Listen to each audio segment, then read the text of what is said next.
Páscoa, ressurreição. Assim estavam os israelitas correndo apressadamente, fugindo do Egito na época da primeira Páscoa. E eu preciso ver aqui, será que esse pão tem fermento? Está cheio de fermento na grande ocasião da libertação de Israel, quando a lei foi dada. Vamos entender um pouquinho mais sobre a tão extraordinária Páscoa. O que é a Páscoa? É interessante ver na Bíblia que a gente canta, né? Coelhinho da Páscoa que trazes para mim, mas na verdade é Cordeirinho da Páscoa que ensinas a mim. O que a gente aprende? A gente descobre que esse povo israelita escravo no Egito vai ser libertado pelo grande Deus. E aí nós temos a identidade desse povo que consegue descobrir quem é. É um povo em aliança com o Deus Todo-Poderoso, Senhor do Universo, que nessa libertação descobre a sua identidade, que vai dar condição de toda a sua caminhada na história. É interessante porque a gente sempre entende diferente, né? Veja que Deus define a identidade do povo e lhes dá liberdade, libertação, sem exigir nada em troca. Pela graça, pela bondade, pela ação da sua mão libertadora. E depois disso, Deus lhes dá a sua lei, as diretrizes, como é que a gente pode caminhar numa vida que seja abençoada e extraordinária.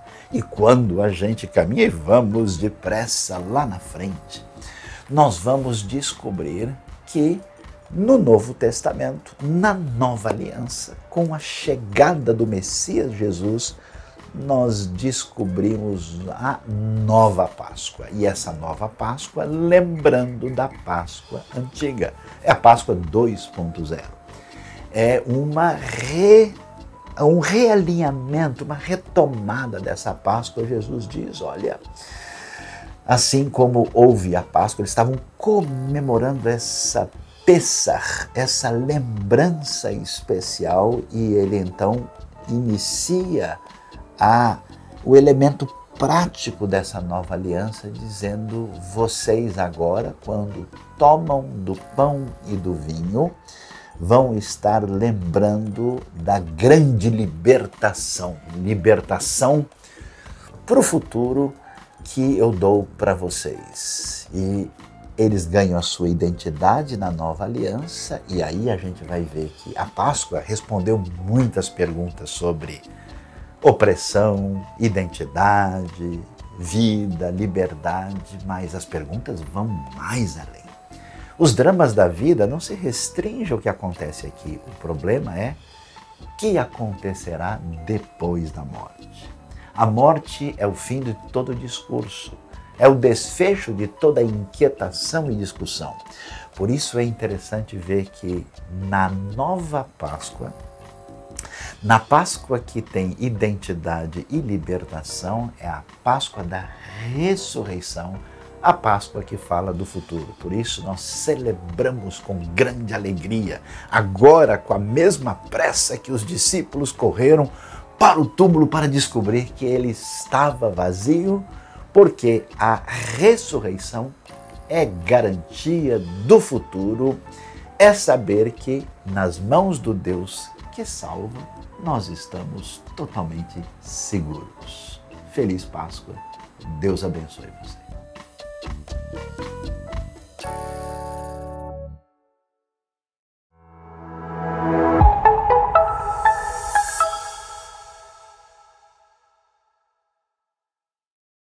Bom dia, família IBNU! Estamos hoje aqui juntos em família para convidar vocês a celebrarmos juntos. Vamos aprender sobre a palavra, vamos louvar ao Senhor e agradecer por mais esse momento de comunhão. Vem com a gente!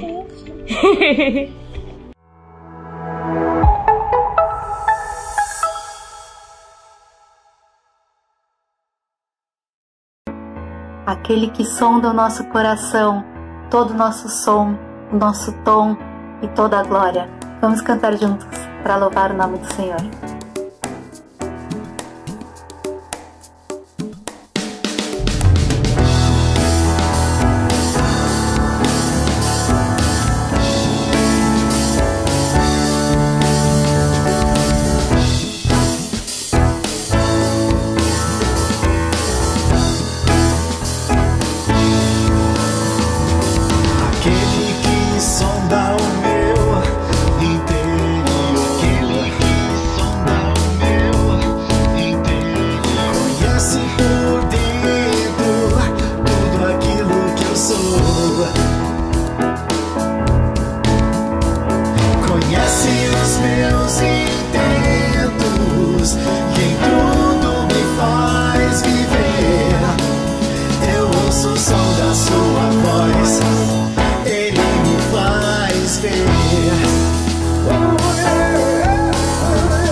Muito bom dia para você que nos acompanha aqui na celebração online da IBNU e um aviso muito importante nesse início de celebração.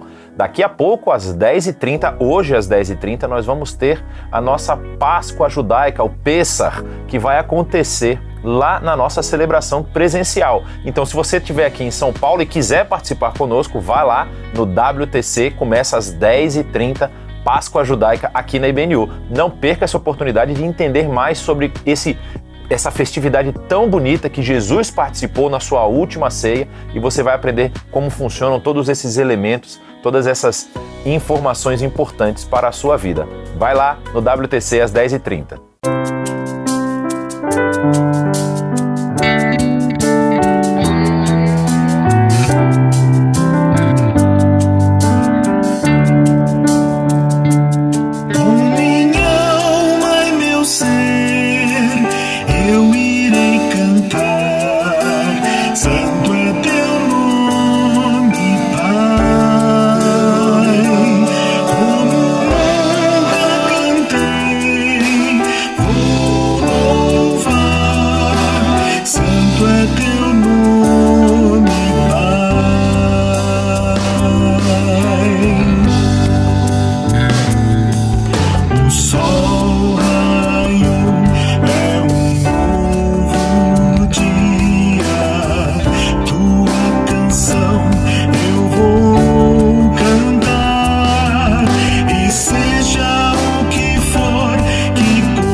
Santo é teu nome.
Então, vamos nesse momento colocar diante de Deus tudo aquilo que ocupa nosso coração, nossa mente, colocar diante de Deus a nossa saúde, aqueles que estão em condição de fragilidade, pessoas com necessidade de emprego, de sustento, pessoas em situação de vulnerabilidade, nossos irmãos na Ucrânia ainda passando por dificuldade, que nós possamos colocar todas essas coisas diante daquele que pode fazer por nós. Vamos orar. Senhor Deus, muito obrigada, porque nós podemos colocar diante do Senhor tudo aquilo que ocupa nosso coração, todas as nossas preocupações, todas as nossas aflições, tudo aquilo que nós não podemos alcançar, mas que nós sabemos que o Senhor pode. Vai até onde estão essas pessoas, Senhor, na situação na Ucrânia, em países da África, gente precisando de acolhimento, que o Senhor esteja alcançando todos aqueles que estão fragilizados, tanto por situação de saúde, situação de guerra, situação financeira, que o Senhor esteja com a tua mão ali, cobrindo essas pessoas, que o Senhor alcance com o teu Espírito, com a tua salvação, que o Senhor resgate cada um daqueles que precisam. Nós queremos agradecer também porque o Senhor tem nos dado a oportunidade de ajudar, de ser bênção na vida dessas pessoas, que o Senhor continue nos dando essa possibilidade de ajudar, de ser bênção na vida das pessoas. Muito obrigada por essa comunidade que tem se preocupado com cada uma dessas pessoas, que o Senhor esteja abençoando, Senhor, de maneira muito especial, os teus servos em cada lugar do Brasil e do mundo, para que nós possamos continuar servindo ao Senhor com alegria e alcançando as pessoas que precisam do Senhor. Em nome de Jesus que nós oramos. Amém.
Com alegria, agora chegou o momento de gastarmos um pouquinho de tempo, investirmos a nossa atenção naquilo que a palavra de Deus tem a nos dizer.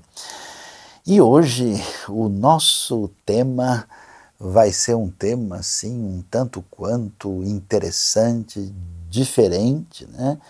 Que tem a ver com o fato de você estar querendo a Deus comprar, é melhor vazar. É isso mesmo que você escutou, porque quando a gente pensa sobre um assunto como esse, a gente vai falar sobre fé, igreja, religião, aí surge sempre essa questão, será que esse negócio é sério? Será que isso não é um processo de manipulação financeira para poder ter acesso a recurso fácil de pessoas de boa índole e generosas? E como é que funciona essa realidade? O que isso tem a ver? Qual é o ensinamento da palavra de Deus? E olha, se você está querendo a Deus comprar, eu digo, é melhor vazar. Então vamos ver um texto muito interessante que a Bíblia nos apresenta, que está lá no livro de Salmos. Olha só, Salmo, o livro que está ali no meio da Bíblia, um livro utilizado desde os tempos antigos na celebração a Deus, no antigo culto do Templo de Jerusalém. E aí nós vamos ver um trecho do Salmo 50. E o que é que a Bíblia nos diz? Vamos ver. Salmo 50, verso 7 em diante diz: Ouça, meu povo, pois eu falarei. Vou testemunhar contra você, Israel, eu que sou Deus, o seu Deus. Não o acuso pelos seus sacrifícios, nem pelos holocaustos que você sempre me oferece. Não tenho necessidade de nenhum novilho dos seus estábulos, nem dos bodes dos seus currais, pois todos os animais da floresta são meus, como são as cabeças de gado aos milhares nas colinas. Conheço todas as aves dos montes e cuido das criaturas do campo. Se eu tivesse fome, precisaria dizer a você, pois o mundo é meu e tudo que nele existe. Acaso como carne de touros ou bebo sangue de bodes? Ofereça a Deus em sacrifício a sua gratidão. Cumpra os seus votos para com o Altíssimo e clame a mim no dia da angústia, eu o livrarei e você me honrará. É interessante observar esse salmo, e o Salmo 50 chama a atenção, porque você sabe, né, assim, muita gente fala, os salmos de Davi, e não é bem assim, né, dos 150 salmos, 73 são ligados a Davi de alguma maneira, e uma boa quantidade de salmos pertencia a uma família que teve um papel importante, né, uma família de origem levita, ali no culto do templo em Jerusalém. Essa é chamada família de Asaf. E de fato, a grande coletânea dos salmos dessa família de Asaf aparecem a partir do Salmo 73. É curioso que o Salmo 50 está meio que sozinho, né, assim, separado da coletânea, e ele está aqui nesse meio, provavelmente porque havia uma razão especial para esse salmo estar aqui em função da relação com os outros salmos próximos como 48, 49, 51, ele compõe em termos de um tema que faz sentido ali.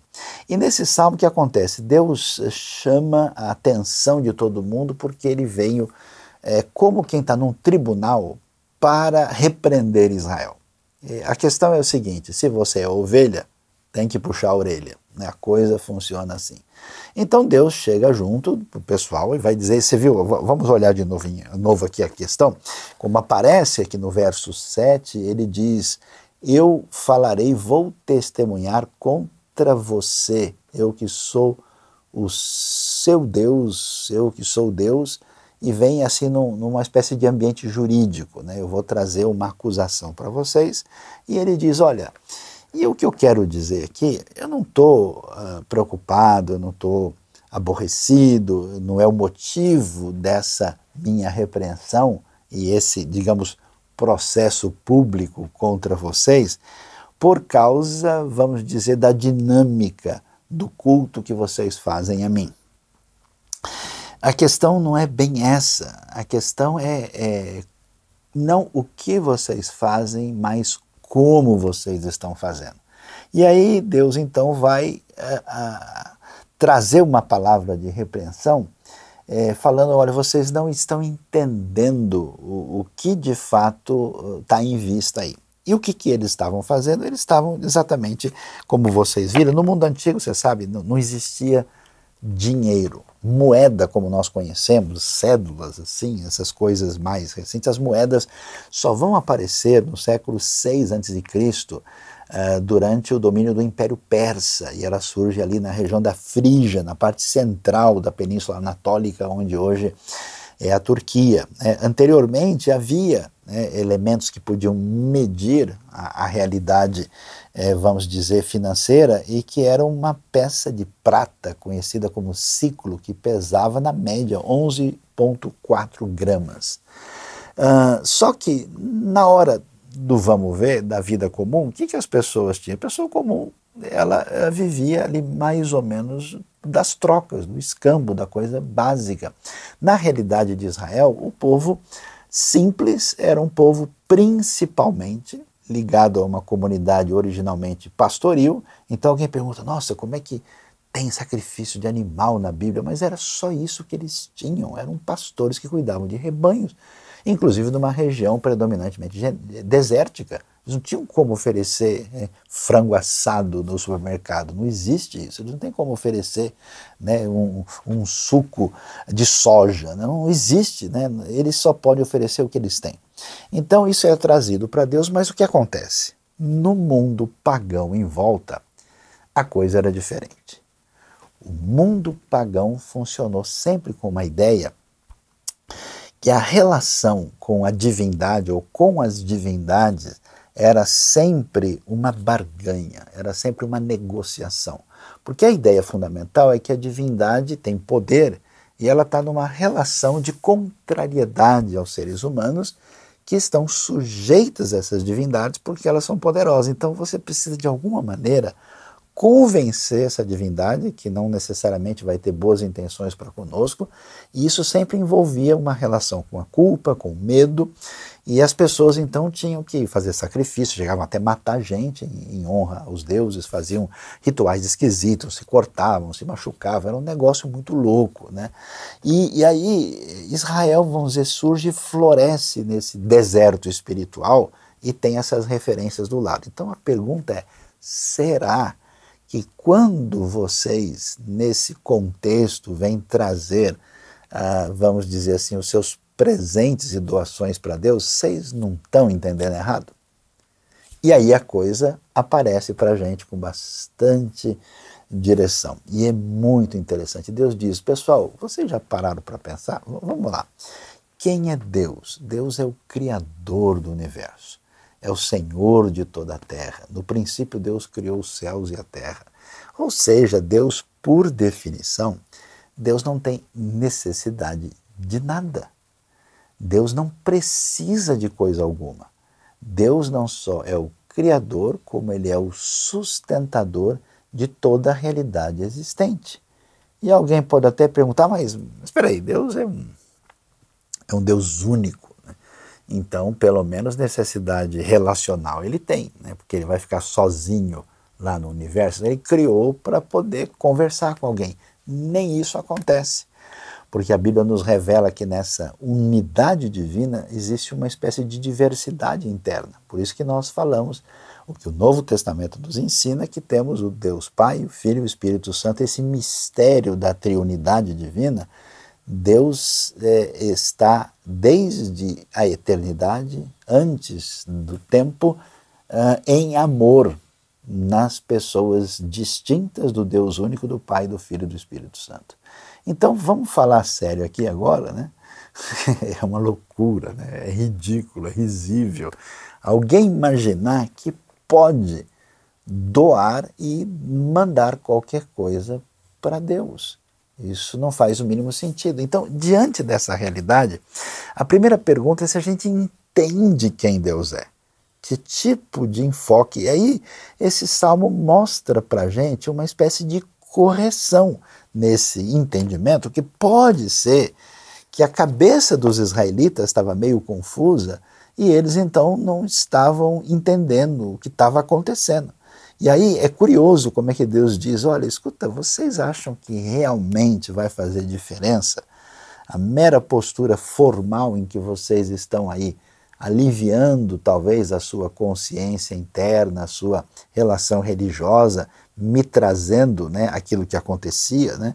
Novilhos, bodes, os animais da floresta são meus e as milhares de cabeças de gado também. Eu conheço as aves dos montes, eu cuido das criaturas do campo, né? Quer dizer, até os animais que vocês têm, sou eu mesmo que os mantenho vivos e eu que os criei, né? E se eu tivesse fome, vamos supor que Deus tivesse uma necessidade, imagina, você queria suprir isso.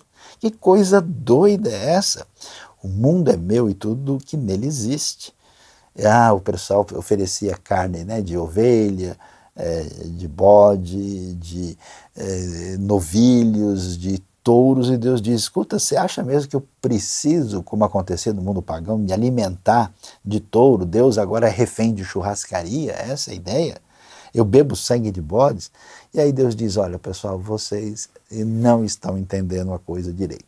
Isso é tão claro que a gente chega lá na frente, e é curioso porque Paulo está agora, né, olhando lá no Novo Testamento, na viagem que Paulo vai fazer, nas famosas sua segunda viagem missionária, ele chega em Atenas, no ambiente de muitos deuses, naquele contexto da Grécia Antiga. E aí ele vai falar sobre Deus, o que ele diz? Atos 17, verso 24 e 25, ele diz, o Deus que fez o mundo e tudo o que nele há é o Senhor dos céus e da terra.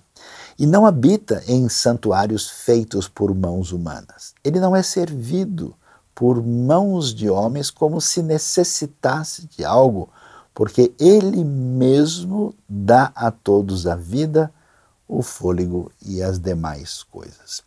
Então, diante desse cenário, não tem, vamos assim, nem o que pensar ou o que discutir, o que a gente entende a respeito de Deus, como se fosse possível dar a Deus alguma coisa.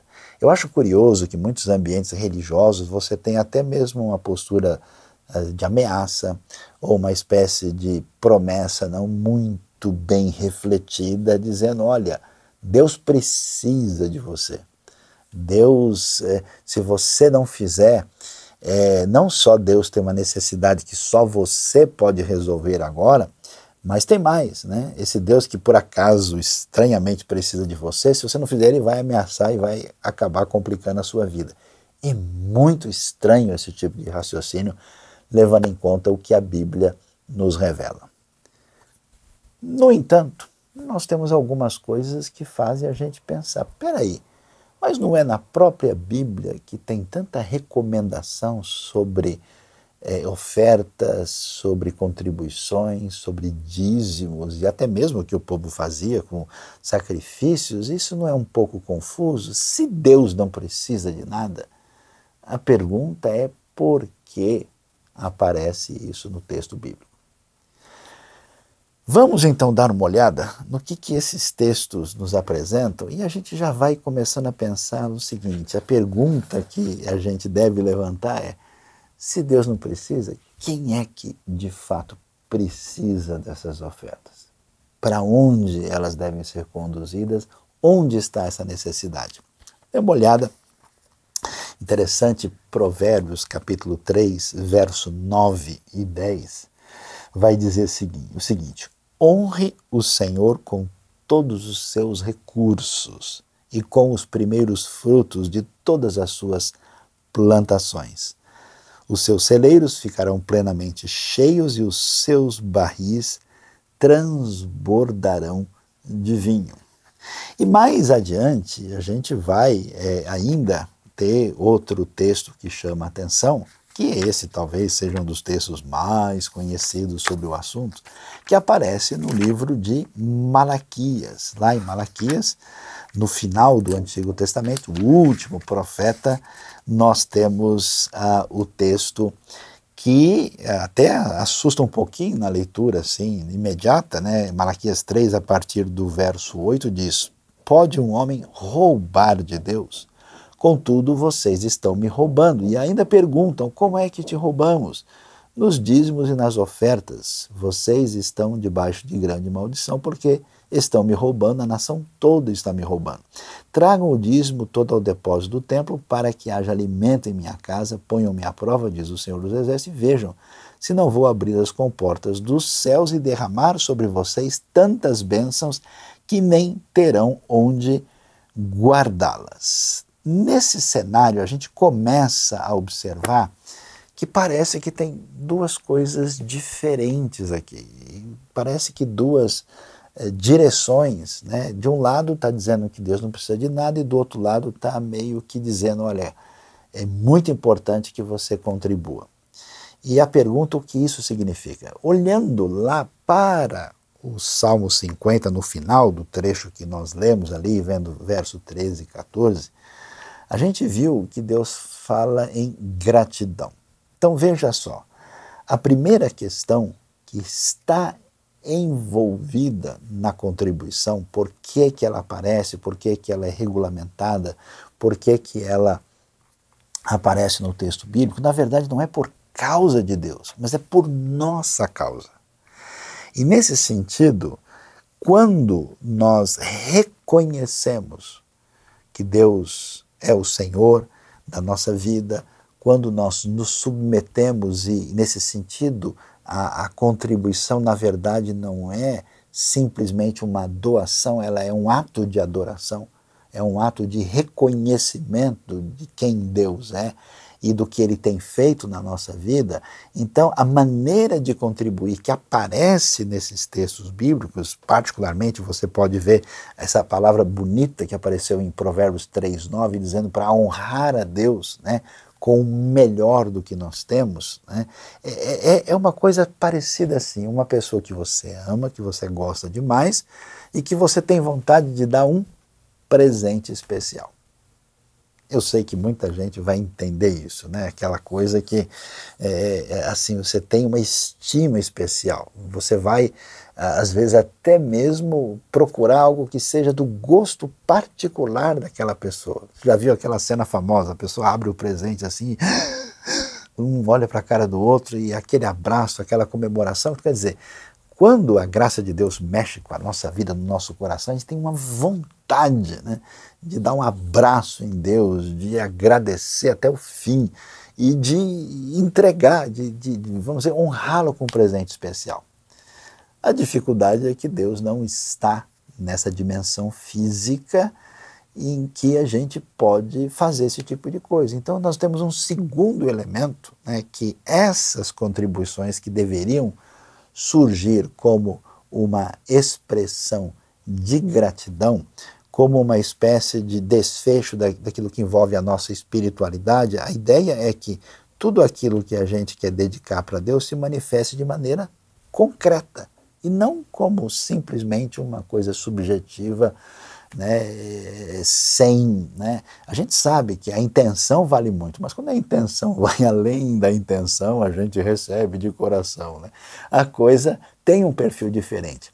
E por quê? Porque mesmo que Deus não esteja fisicamente aqui do nosso lado, Deus tem um projeto, onde Ele colocou a sua ação redentiva, o seu poder, a sua graça e misericórdia para atingir a humanidade com a sua expressão de perdão, de redenção, de levar o ser humano àquilo que ele pretende. E a pergunta é, você tem sintonia com esse projeto ou não? Aí você entende por que Malaquias fala isso. A situação da época de Malaquias é muito complicada, porque o pessoal tinha passado um tempão lá na Babilônia, e eles tinham perdido tudo e agora eles voltam. E eles estão num momento de reconstrução da vida, reconstrução de Judá, reconstrução de Jerusalém, reconstrução do templo. Malaquias é mais ou menos na mesma época de Neemias, quando os muros de Jerusalém são reconstruídos aí na metade do século V a.C. Então você imagina só alguém dizer que ama a Deus depois de ser libertado do exílio, do cativeiro, voltar para a terra, se restabelecer lá e não está nem aí para as necessidades da reconstrução do povo de Deus e de tudo aquilo que envolvia a sua fé. É muita mancada. Diante disso, o texto vai dizer, vocês estão roubando a Deus. Mas não é roubando a Deus lá em cima, pegar o quê de Deus?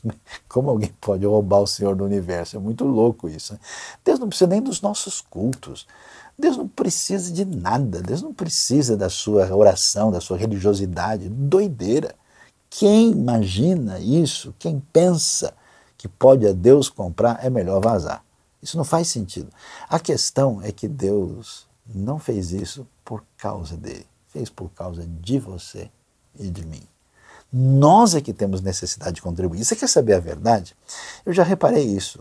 De uma maneira ou outra você vai acabar contribuindo para uma coisa. Eu conheço gente que contribui, por exemplo, para a indústria do esporte. O cara gasta um dinheirão por causa de uma paixão esportiva. Eu conheço gente que gasta um dinheiro enorme por causa de uma paixão na área da arte. Ele dá 200 mil reais num quadro. Ele viaja não sei para onde, para gastar não sei quanto para ver a estreia de um grande filme. O cara faz de tudo. Eu vi até falar de um chapéu de um antigo ator que foi vendido por mais de 100 mil dólares. Eu vi gente fazer coisas assim porque você vê que a pessoa tem coração e paixão por aquilo. Uma vez eu conversei com uma pessoa, essa pessoa me contou de um amigo que tinha vivido num ambiente profundo de ocultismo. E ele achou estranho como essa pessoa tinha uma liberalidade, tinha vontade de contribuir para o reino de Deus.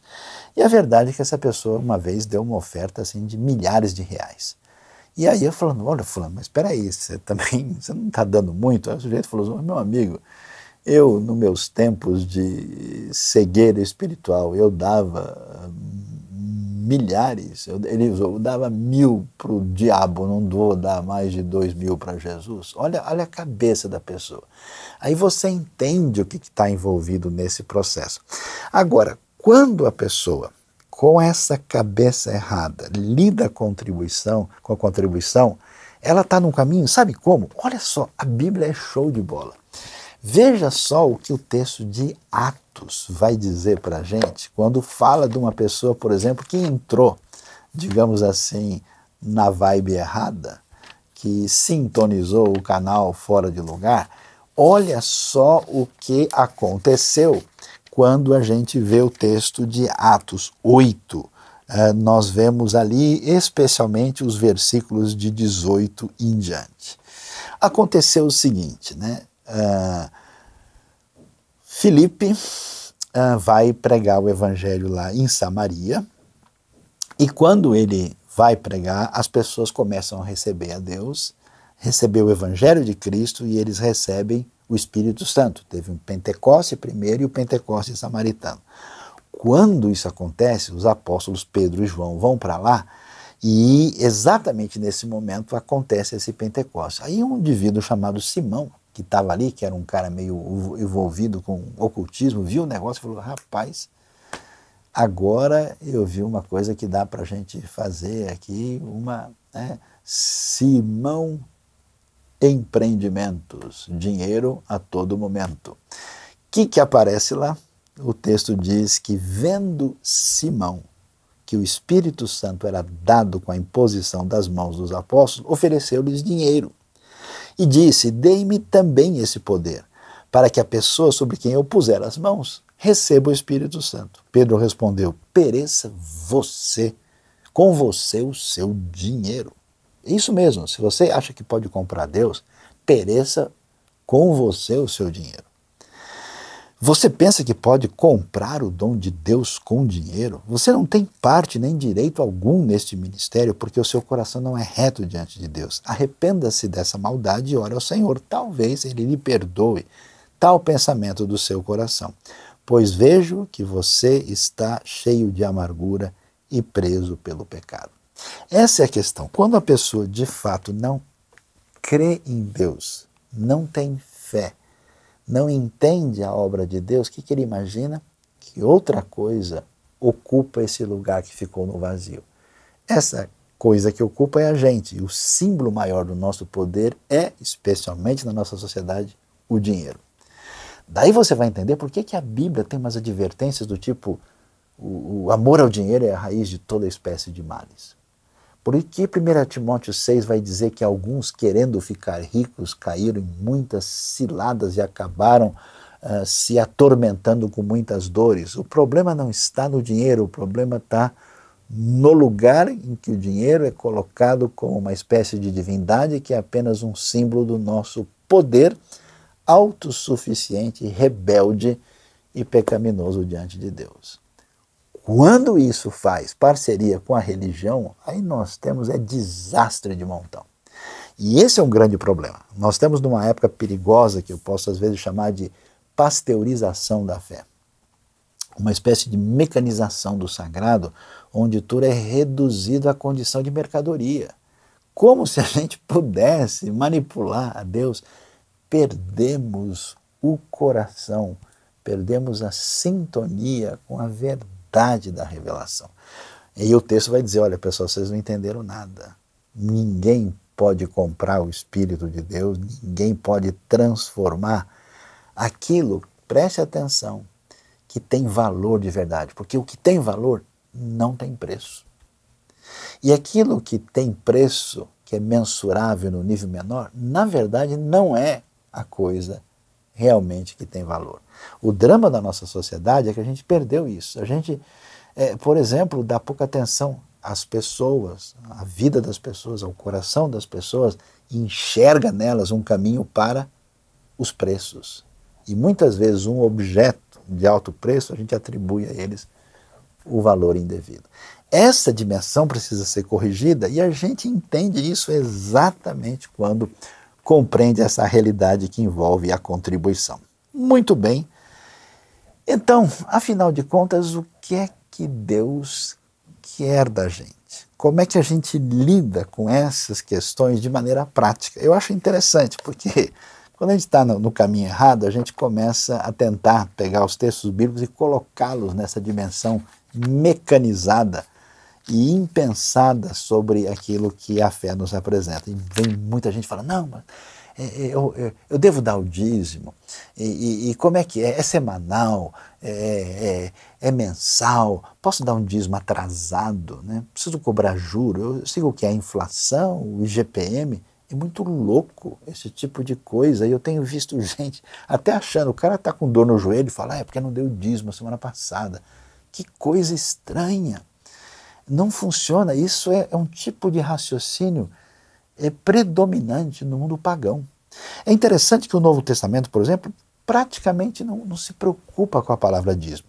Não há nenhum problema. O dízimo era uma coisa muito interessante, muito inteligente, adequada, que a gente encontra na Escritura desde Gênesis 14, e a razão do dízimo tinha a ver com, primeiro, a oportunidade das pessoas poderem concretamente mostrar a sua gratidão e adoração a Deus por meio de um presente objetivamente ali palpável. A segunda razão, por que tem um valor estipulado, é para que não haja nenhum individualismo soberbo. Todo mundo, a comunidade é feita de pessoas diferentes. Então chega lá um indivíduo e dá: olha, eu dei tanto, e aí, puxa, o outro deu muito menos. Mas a questão, Jesus colocou isso na história da viúva pobre, né? Não é o tanto que o cara está dando. Se o cara ganha demais, ganha muito dinheiro, o que ele deu, na verdade, é sobra. Aquilo não reflete o coração e a intenção. Por isso que a viúva pobre deu todo o que ela tinha, né? O grego diz tubiu, deu toda a sua vida, literalmente, que está escrito lá. Então é uma outra atitude que a gente vê nesse cenário. Então o Novo Testamento não entra nesse elemento de quantificação, mas o dízimo tinha essa ideia de que a contribuição é igual para todo mundo. O esforço da comunidade, ele é o mesmo. Quem ganhou 1.000 deu 100, quem ganhou 10.000 deu 1.000. Essa era a ideia. E outra coisa, só é possível uma comunidade fazer projeto se ela tem recurso que é um recurso previsível. Né? Se as pessoas não contribuem de uma maneira com uma espécie de fidelidade decorrente da gratidão, nunca a gente pode fazer planejamento. Imagina, eu vou ajudar um lar, um orfanato, uma situação de necessidade, mas o mês que vem, não sei se vai ter, porque o pessoal deu hoje, não quer dizer que vai dar depois. Então, quer dizer, as crianças vão ficar esperando. Essa era a lógica por trás do processo. E não uma mecanização de contribuição para a pessoa tratar indevidamente as suas culpas e seus medos. Isso é loucura. Por isso, de novo, vamos tirar o chapéu para a Bíblia. A Bíblia é show de bola. 2 Coríntios 9, 7 vai dizer como é que esse caminho que tem a ver com uma coisa ligada à minha necessidade, a minha relação comigo mesmo na minha espiritualidade, a minha relação com o próximo, a minha relação com o que eu posso expressar concretamente para Deus. Olha só, cada um, versículo 7 do capítulo 9 de 2 Coríntios, cada um dê conforme determinou em seu coração. Alguém me perguntou, o que a gente tem que dar aqui na igreja? A minha resposta é nada. Ninguém pediu para você dar nada. Se você acha que você precisa dar, ou alguém está pedindo, ou se Deus suma com esse pensamento e com o seu recurso. Ninguém está dizendo, e nem vai dizer que você vai ser abençoado. Eu não acredito que ninguém vai ser abençoado porque deu dinheiro na igreja. Pelo contrário, eu acho que os abençoados é que querem contribuir e fazer diferença nesse mundo. Então cada um dê conforme determinou em seu coração, não com pesar ou por obrigação, pois Deus ama quem dá com alegria. E é muito bonito. Eu tenho visto gente dando os seus dons, a sua vida, os seus talentos, às vezes as suas coisas pequenas, né? Eu vejo às vezes uma criança fazendo um negocinho de arte e trazendo assim que ele quer dar para Jesus, né? É muito especial. E como aquilo que mensura o que chega a ser considerado recurso nosso aparece exatamente na identificação monetária, a gente entrega os nossos recursos. Mas veja, se a sua contribuição é adoração, ela precisa ser de coração. E é interessante porque a gente vai mais para frente e vai ver outro texto que vai mostrar onde é que está o caminho disso. Eu acho curioso porque uma maneira perversa da gente se sentir bem é ver tudo que deu certo na nossa vida e que deu errado na vida dos outros. Então, por exemplo, se a pessoa está familiarmente bem alinhado, ele vê alguém que se deu mal, tá vendo? Aquela pessoa lá, nada a ver, né? Se alguém prosperou na sua vida profissional e ele vê alguém lá que deu errado, também, do jeito que o cara é, lógico que ia acabar nisso. Aquela menina lá é xarope, como assim, né? O povo arrogante que nós somos. E a Bíblia, para nos botar no caminho certo, lembra? Se você é ovelha, precisa de puxão de orelha. A Bíblia, para nos orientar, ela vai num caminho interessante. Ela diz, todo esse processo discriminatório que a gente tem contra todo mundo, que parece estar pior do que nós, ele é transformado numa atitude que envolve fraternidade e misericórdia. Por isso que a Bíblia está sempre dizendo, olha, na comunidade dos discípulos de Jesus não havia ninguém necessitado entre eles.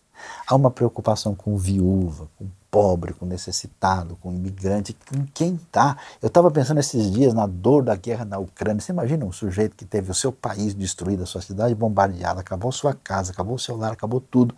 E aí ele vai embora, vai chegar num outro país, assim como eu tenho visto aqui no Brasil, gente que chegou do Congo, da Somália, do Haiti, da Venezuela, do Iraque, da Síria, de vários lugares, e da Ucrânia também. Essas pessoas chegam, eles não falam a língua, eles não entendem nem o que está acontecendo. E para começar do zero, como é que a gente vai ver essas pessoas assim e ficar de boa? Não pode, é doideira. Aí, olha só, Paulo, 1 Coríntios 16, ele diz o seguinte: quanto à coleta para o povo de Deus, façam como ordenei às igrejas da Galácia.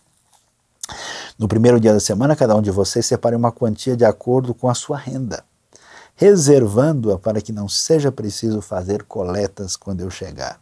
Então, quando eu chegar, entregarei cartas de recomendação aos homens que vocês aprovarem e as mandarei para Jerusalém com a oferta de vocês. Se parecer conveniente ir também, eles me acompanharão. A gente vai ver nessa carta aos Coríntios, a gente vai ver isso refletido também lá em Filipenses. O que o povo de Deus fazia? Eles se sensibilizavam com quem estava em necessidade. Por isso, as contribuições da igreja não servem para apenas manter o funcionamento da obra de Deus. Não serve para o enriquecimento ilícito de líder nenhum. Não serve para o uso irresponsável e inadequado desses bens. Ela serve para a manutenção e progresso do reino e serve para acudir quem está em sofrimento e necessidade. Então é muito importante, e às vezes alguém pergunta, mas escuta, mas e vocês aí, como é que é? Quer dizer, vocês estão nessa teologia ou na outra? Nem quero saber em que teologia a gente está nesse aspecto dentro de divisões desnecessárias que são feitas de maneira inadequada. O que a gente precisa entender é que, independente de qualquer coisa, ninguém pode ficar insensível ao grito e à dor do necessitado. Você vai ver isso, né? A história da redenção começa quando? Quando os israelitas são escravos, né? Quando Deus vai intervir na hora da redenção, e eles choram e clamam diante de Deus. Por isso, sim, toda a comunidade seguidora de Jesus precisa ter essa percepção de abençoar aqueles que estão em sofrimento. E a gente pede aqui na IBNU, olha, Deus vai mexer no seu coração. Você vai se interessar por um projeto, por uma situação X, e a gente, como comunidade do povo de Deus, acolhe isso e encaminha para que a gente seja canal de bênção, mandando recurso, mandando dinheiro, muitas vezes diretamente, mandamos coisas concretas, alimento, roupas, e mandamos gente, inclusive, para fazer diferença lá, que é tão necessário e importante. Então você está vendo como esse lance da contribuição é muito mais interessante do que a gente imagina? E aí, agora vem a pergunta que você quer fazer. Nem sei se eu vou responder. Talvez você vai ficar chateado comigo. Ainda dá tempo de você desligar essa mensagem e ir embora e talvez fazer outra coisa mais interessante, mas a pergunta é: o quanto Deus quer que eu dê? Qual é essa quantia que eu dou com o coração que passa no limite da aprovação? E aí a gente vai ver que o texto nos diz em Lucas capítulo 14, verso 33. Da mesma forma, qualquer de vocês que não renunciar a tudo que possui, não pode ser meu discípulo. O raciocínio pagão pensa o seguinte: puxa vida, existe uma realidade de Deus e isso é a minha realidade. E Deus é bom comigo, e eu acho legal, então fica mal, né? Fico meio sem graça. Eu conheço gente que contribui na igreja porque não quer ficar sem graça. O pessoal vai acabar percebendo que ele não dá nada, alguns não dão nem bom dia, né? E então ele fala, eu preciso, né? Imagina, chegar lá diante de Deus e não dei nada, né? Fica mal, né? É aquele negócio, né? Pega mal socialmente. E aí a pessoa pensa o seguinte, tá bom, eu vou lá dar 10%, eu vou dar uma contribuição, mas o resto é comigo, tá? eu vou gastar, tal. Nada disso faz sentido. Deus não está pedindo o seu dinheiro. Ninguém pode comprar o favor divino. Deus quer você por inteiro.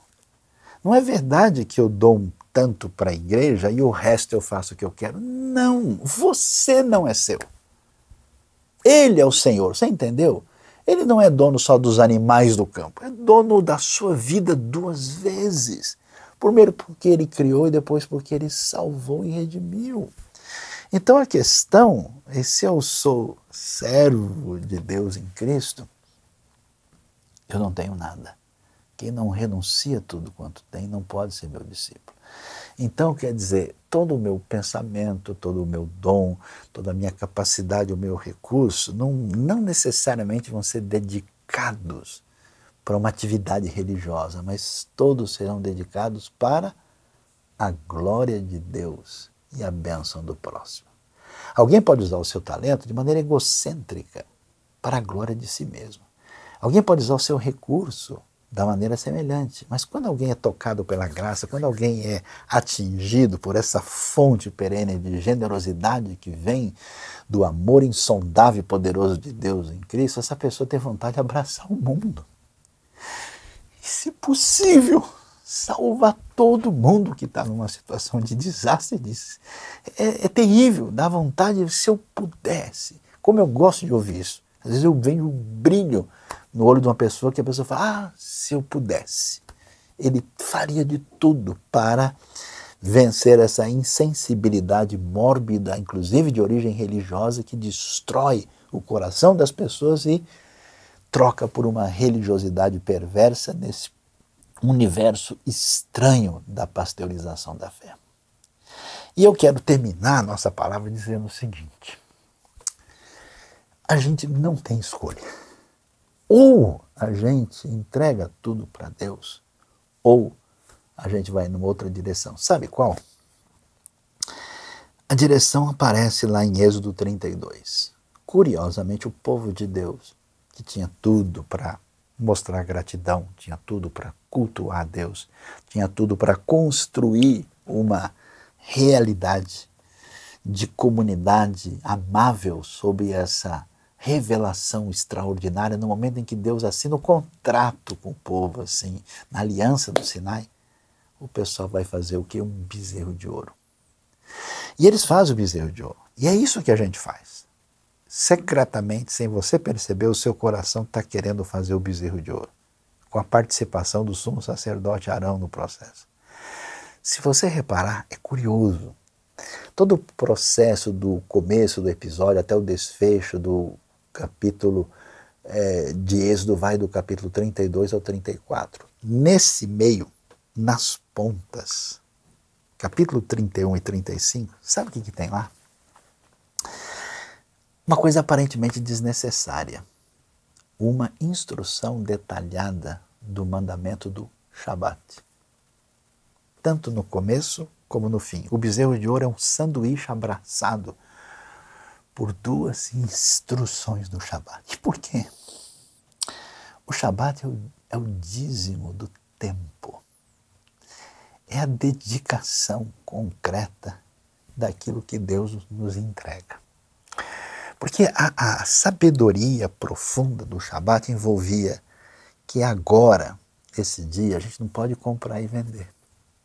A gente não pode mais se voltar para dar atenção às coisas que têm preço e que são da realidade que nos distancia de uma compreensão profunda do sagrado. No Shabat a gente só se dedica ao que tem valor. É a relação com Deus, com a comunidade, com o próximo, com a família. É um dia de festa, era um dia de celebração.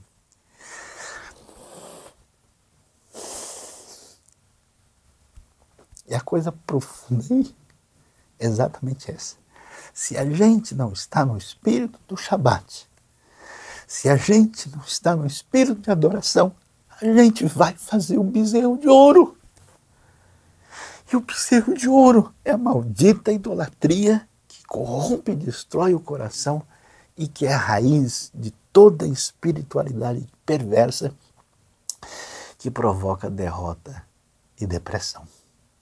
Por isso, a gente deve entrar nesse clima de celebração e ver de fato o que Deus tem feito, ver a gratidão que existe na nossa vida e ver essa realidade espiritual diante de nós e jamais contribuir com essa ideia absurda de alguém que acha que a Deus pode comprar. Nesse caso, é melhor vazar, sumir, desaparecer, porque a adoração, que é adoração de verdade, é adoração com gratidão, de coração, que adora o Senhor plenamente e que se volta para a realidade da missão.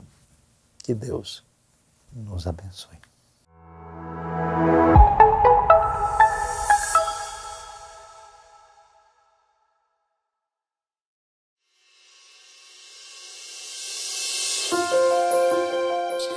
Gratidão, palavra grande que não cabe no peito. Privilégio de ver e dar brilho a cada coisa que o Senhor tem dado, mas também virtude de deixar em segundo plano todo aquilo que o soberano tem falado que não.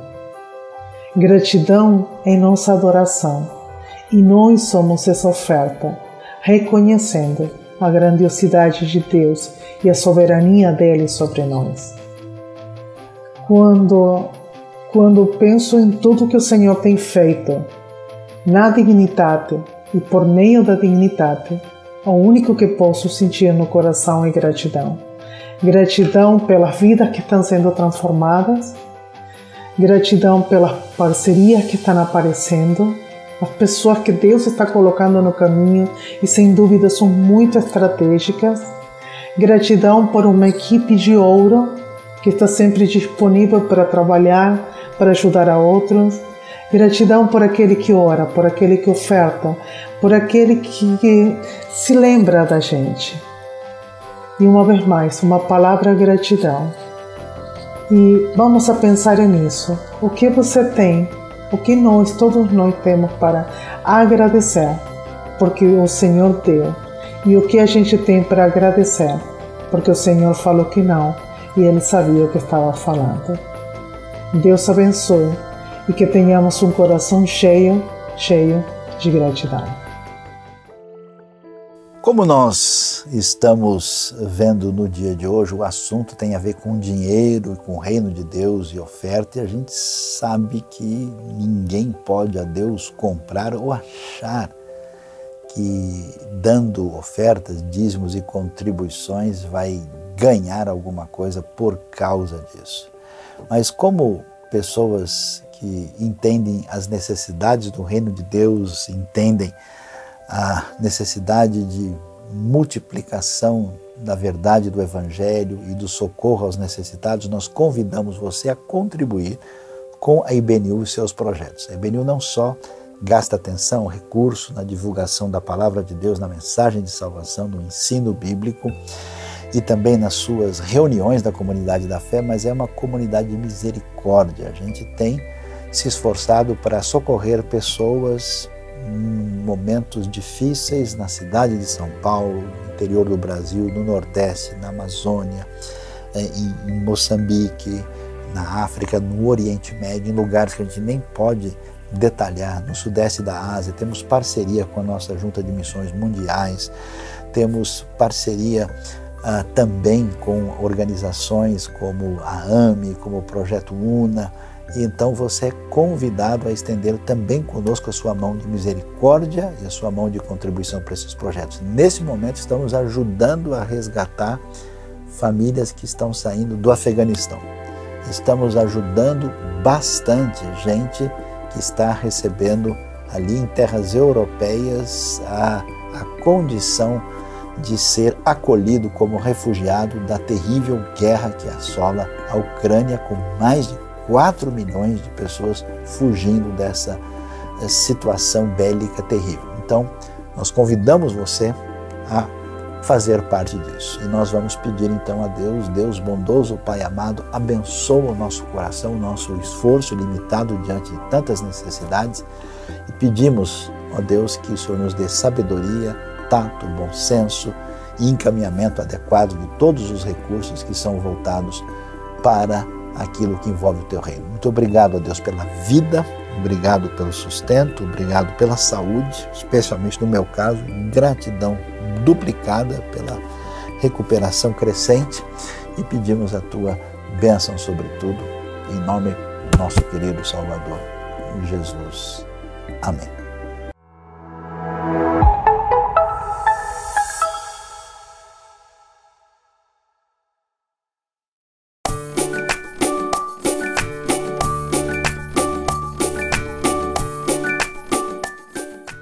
Olá, turminha, tudo bem? Olha só, a Páscoa está se aproximando e eu pergunto para vocês: coelhinho ou cordeirinho de Páscoa? Qual dos dois bichinhos vocês acham que realmente representa a Páscoa de verdade? Vocês sabem que lá em Mateus 21, na Bíblia, conta que um dia Jesus ele estava no templo, a igreja de antigamente, e ele estava curando várias pessoas doentes. Isso é uma coisa maravilhosa, né? E aí algumas crianças que estavam lá perto falaram: Hosana, filho de Deus! Crianças, mas os homens poderosos lá do templo, chamados de sacerdotes e os fariseus, não gostaram nem um pouco desse papo das crianças, não. E aí, quando eles tentaram achar ruim com Jesus, mostraram que eles estavam indignados, com raiva. Olha, Lili, sabe o que aconteceu? Jesus falou para eles: vocês não sabem que da boca das crianças, dos nenenzinhos recém-nascidos, sai o verdadeiro louvor? Olha só, crianças, as crianças daquela época, elas estavam sabendo reconhecer que Jesus ele era o Filho de Deus. E vocês sabem, eu não tenho cordeirinho de verdade, mas a Lili, que é uma ótima atriz, sempre me ajuda, né, Lilizinha, com isso.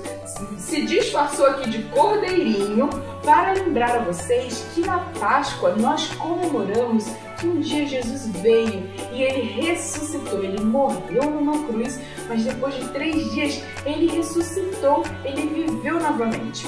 E a Bíblia compara isso que aconteceu com Jesus, de morrer na cruz, como um cordeirinho, que antigamente era levado para o sacrifício e morria em perdão dos pecados do povo, lá de antigamente. Então, um dos bichinhos que nos lembram muito da Páscoa é o cordeirinho de Páscoa, não o coelhinho da Páscoa.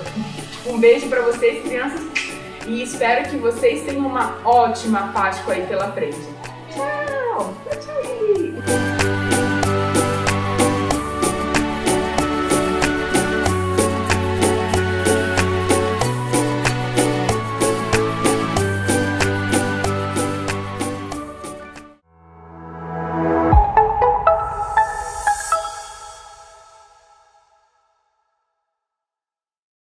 Abril em Maio, podcast da Bíblia IBNU. Está muito legal, com os livros de Juízes e 1 Coríntios. Então venha quarta-feira e sábado às 19 horas, tá? Imperdível. Acompanhe, você pode curtir, compartilhar todo o conteúdo com quem precisa e quer aprender. Olá pessoal, meu nome é Aline Cariri, sou do Ministério da Turma das Nações. Hoje o Ministério está tendo bastante demanda com as crianças, vindo para esse Ministério precioso. Você que tem um lindo chamado para participar e servir a Deus com as criancinhas, contar historinhas, brincar com elas, se divertir com elas, vem fazer parte desse Ministério com a gente. Aguardo vocês. Deus os abençoe. No próximo domingo, dia 17 de abril, nós não teremos a nossa celebração presencial no WTC. Vai ser o final de semana da Páscoa e nós vamos ter um mini retiro, um encontro especial dos membros da IBNU no nosso espaço de encontros lá em Atibaia. E você é convidado a trazer amigos, levar a sua família. Nós vamos ter um momento de celebração juntos. Lá também tem possibilidade de ter outras atividades, como piscina, outros campos de futebol, brincadeiras e tudo mais, que nós podemos passar um dia de comunhão em igreja lá. Então lembre-se, no domingo que vem, dia 17, não teremos nossa celebração presencial lá no WTC. Vamos estar nos reunindo lá em Atibaia para o nosso dia de encontro e de comunhão. Eu quero falar com você agora sobre o Corujão. O Corujão é um evento muito especial para os adolescentes da IBNU, onde por 13 horas sem parar, de sábado para domingo, nós temos várias atividades, várias gincanas, brincadeiras, estudos. É um tempo muito, mas muito especial, onde nós queremos incentivar o adolescente a, claro, entender mais da palavra de Deus, mas entender também o seu relacionamento com a igreja local, com a família e com a sociedade. É por isso que é tão importante você incentivar o seu filho a participar. O Corujão vai acontecer dos dias 28 para o dia 29 de maio e o valor é de R$ 160. Você precisa então, para poder participar, entrar em contato comigo através da conexão. Então, fale com a conexão, diga que você quer falar a respeito do Corujão, que você vai ser encaminhado para falar comigo, ou encontre comigo na IBNU durante a celebração presencial. Vamos lá? Vamos participar? Um grande abraço. Dia 14 de maio nós vamos ter um evento da família.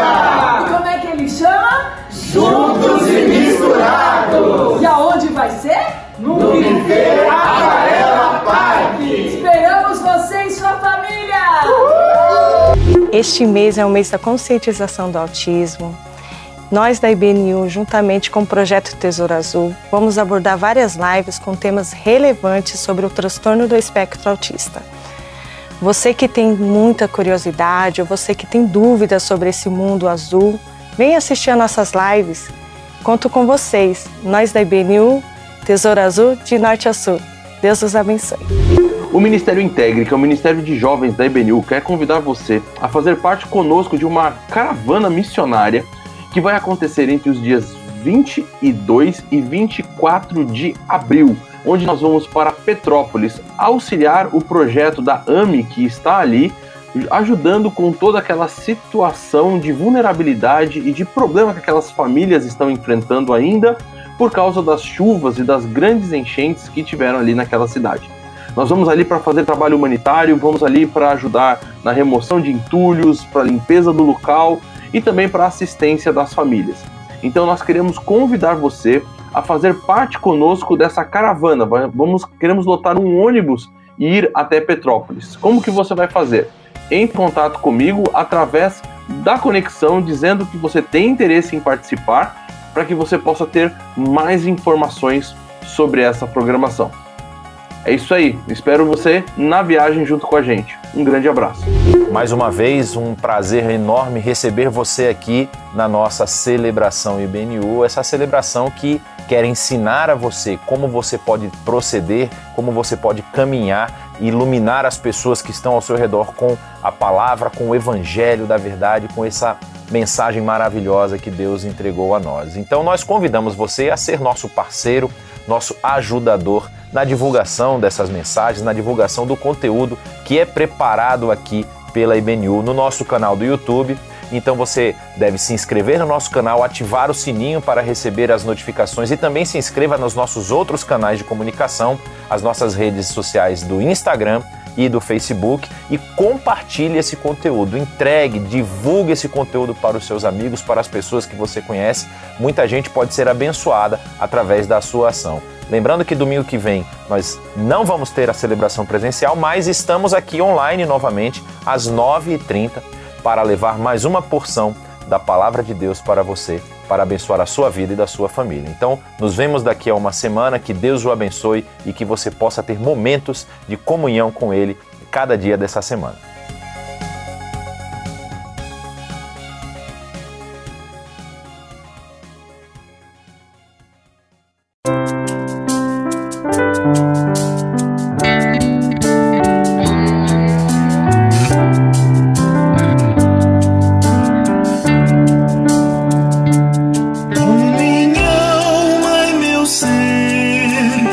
Eu irei cantar, santo é teu nome.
nome, Pai.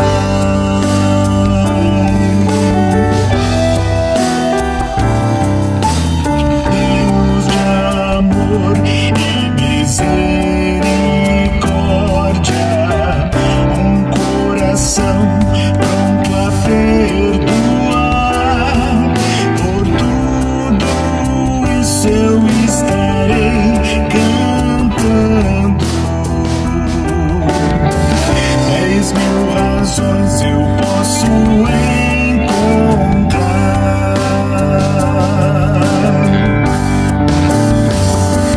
Com minha alma e meu ser eu irei cantar.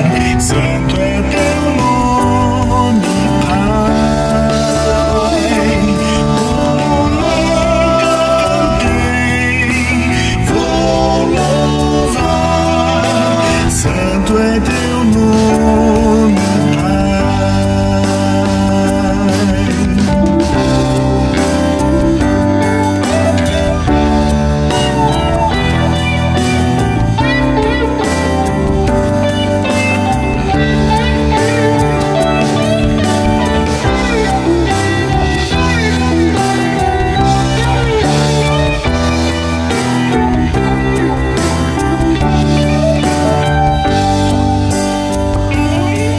eu sei que um dia estarei bem fraco, aguardando minha hora chegar.